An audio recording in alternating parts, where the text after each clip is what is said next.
Île de Ré TV vous propose de découvrir une série de portraits consacrés aux femmes d'exception. Portraits de femmes rétaises, rochelaises. Des femmes qui se retrouvent là où on ne les attend pas par rapport à leur situation de départ et qui ont une démarche proactive. Certains pensent que la femme moyenne qu'ils croisent dans la rue ou qui s'occupe des enfants ne peut pas être exceptionnelle. Car pour être exceptionnelle, il faut être célèbre sur la scène locale, nationale ou mondiale. Cet argument est faux car de nombreuses femmes sont exceptionnelles dans leurs efforts pour ne jamais cesser d'apprendre et d'élargir leur vision du monde. Voici leur portrait. Bonjour, je m'appelle Alexia, j'habite sur l'île de Ré depuis 2020, je suis professeure de yoga. Je suis également mère de famille de 2 enfants qui vont à l'école au Bois-Plage. J'ai fait des études de tourisme. Grâce à ces études, j'ai beaucoup voyagé et ça m'a menée au Mexique, ça m'a menée en Australie et ça m'a menée en Inde. En Inde, j'ai trouvé une culture incroyable et le yoga. C'est en Inde que j'ai découvert le yoga.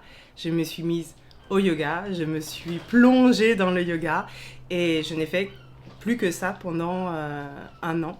Premier moment où j'ai franchi la porte du studio de mon maître Neetu Singh, qui est toujours mon maître d'ailleurs, j'ai eu la sensation d'être à l'endroit où je devais être. J'ai eu cette étincelle de vérité sur le tapis. Donc oui, en réalisant des postures, j'ai eu cette étincelle que j'ai voulu retrouver et développer. Et voilà, c'est ça. Quand je suis revenue en France, j'ai continué mon métier de tour opérateur, mais je donnais des cours à mes collègues en fait. Donc j'enseignais à l'intérieur de chez Marco Vasco, qui était le tour opérateur pour lequel je travaillais. Et petit à petit, en fait, j'ai eu j'ai envie de donner de plus en plus de cours. Encore une fois, c'est des situations. Une amie qui m'a demandé de faire un one-to-one, de s'occuper un peu plus d'elle. Et puis, une autre société qui savait que je donnais des cours le soir dans ma société, donc un peu comme ça, bouche à oreille. Et moi qui me suis dit, mais c'est vrai que c'est là que je me sens bien. Et puis le Covid est arrivé, donc tour opérateur, activité à zéro. Et je me suis donné cette chance. Je me suis dit, remets-toi sur un tapis, ne fais plus que ça pendant 1 an et vois où ça te mène. Et ça m'a mené à une petite annonce dans le Phare de Ré qui cherchait un professeur de yoga à Rive-Doux. Et j'ai répondu et j'ai été prise. Et voilà, c'est venu de là. Professeur de yoga, je suis professeur de yoga, mais je suis également et avant tout élève. Donc je transmets tout simplement le yoga qu'on m'a appris, qu'on m'a enseigné. Je continue à apprendre, je pratique chaque matin pour moi. Toutes les semaines, j'ai un cours de yoga qui m'est donné par mon maître grâce à Zoom. Alors ça, c'est vraiment génial, la technologie de l'Inde en France, on peut garder le contact. Et je transmets sur le tapis, mes élèves reçoivent finalement le yoga que moi je reçois. Donc c'est cette lignée ininterrompue de maître à élève que j'essaye de retransmettre en fait et donner à mes élèves. Je n'appelle pas les personnes que je reçois devant moi clients. Ce ne sont pas des clients et je leur demande de venir d'ailleurs, voilà, comme des élèves et non comme des clients.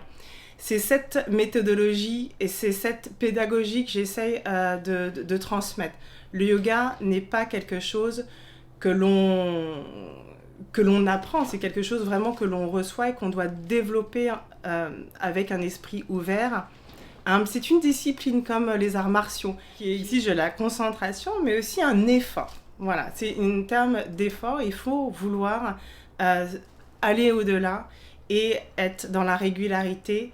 Et c'est ce que je demande à mes élèves, d'être assidus, rigoureux et se présenter sur le tapis. Et ensuite, quels que soient les résultats, ça n'importe peu, tant qu'ils se présentent. C'est ce que j'essaye de transmettre. Le yoga que je propose s'adapte à la personne que j'ai devant. J'ai des cours de yoga plus doux, j'ai des cours de yoga plus rythmés. Le soir, c'est très dynamique. D'ailleurs, Stéphane, tu t'en sais quelque chose, on transpire.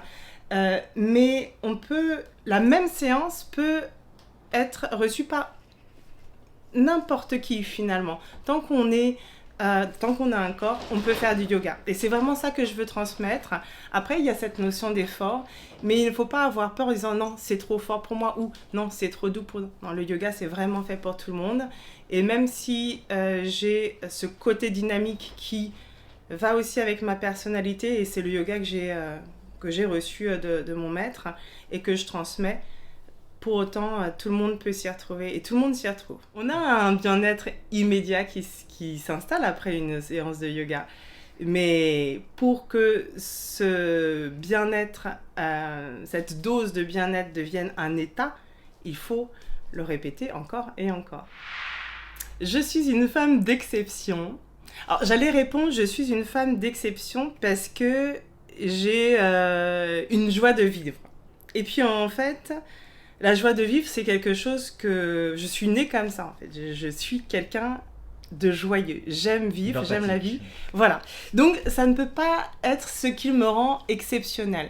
Par contre, ce qui me rend exceptionnel, je dirais que c'est le travail que je mets sur une qualité innée, le travail que j'apporte, cette volonté, en fait, qui va élever cette qualité, m'élever. Et c'est ce qui a donné le but de ma vie à travers le yoga, c'est devenir chaque jour par le travail comme un orfèvre qui taille le diamant pour rêver, sublimer quelque chose que j'ai déjà et que chacun a quelque chose, est né avec quelque chose.